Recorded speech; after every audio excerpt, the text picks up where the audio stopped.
For an update now on the latest developments from in that investigation into the fire, I'm joined now from Cape Town by Brigadier Nomantandazo Mbambo, the Hawks national spokesperson. Brigadier, thank you so much for your time this evening. I'm sure it's been a very, very long day for you. We just saw a story there involving Public Works Minister Patricia de Lille. Yesterday, she made the official announcement saying, and I quote, "I can confirm that the docket is handed over to the Hawks. It is the role of the Hawks to investigate attacks on political institutions." For those who are not completely on top of how these things work and what bodies or parts of law enforcement investigate incidents of this kind, explain to us just the structure in terms of how the Hawks now come into the picture in this investigation. Indeed, the docket was handed over to the Hawks in a unit or the team that works with investigating crimes against the state. That is a team that is called CATS. That is the one that is responsible for investigating any crimes that is related to the state.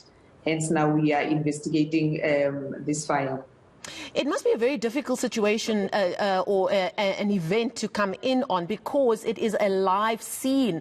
Just a couple of hours ago, there was a flare-up in that fire. How difficult does it make that for your team, who of course are already hard at work with this investigation, and then being able to get access to a live scene where the blaze is still being fought as we speak?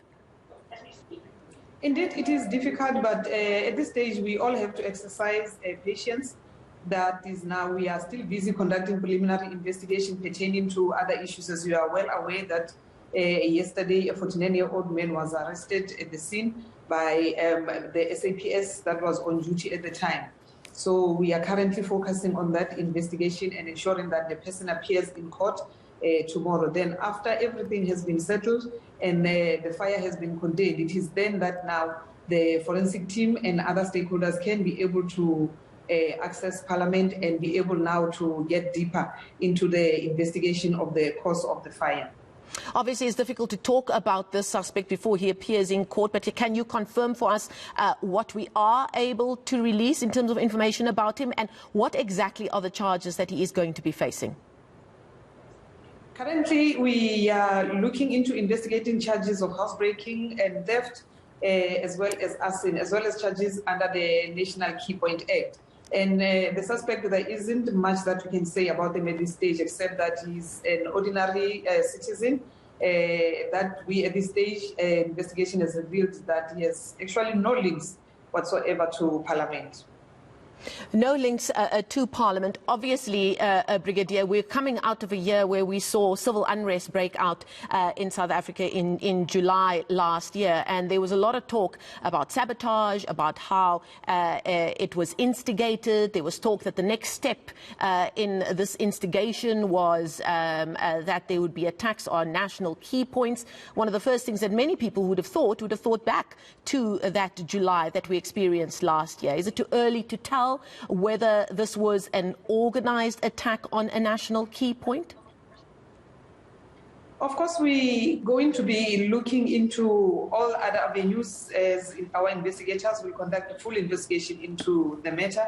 We will not rule out the possibility that the person at hand could have been working with other people. But at this stage, as we indicated, the focus is still now on him, but we cannot rule out all those other possibilities.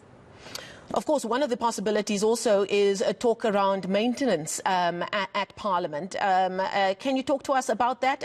Public Works Minister Patricia de Lille did speak about the sprinkler system not being triggered the way it should have, even though there was a drill before Parliament closed, and they had the impression that everything was in working order.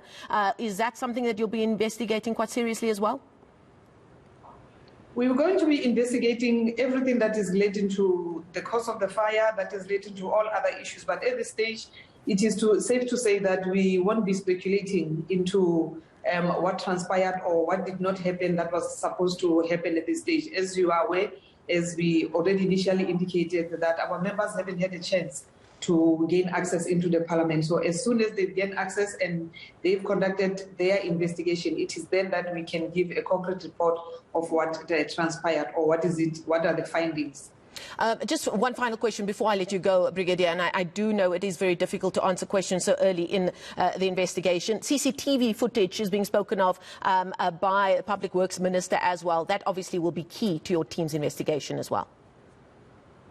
Yes, indeed, it will be key to our investigation because we'll be investigating issues of security, which also involve the issues of CCTV footage. Remember, now we also need to check as to how this particular person managed to evade the security that was there in Parliament and gain access into the building.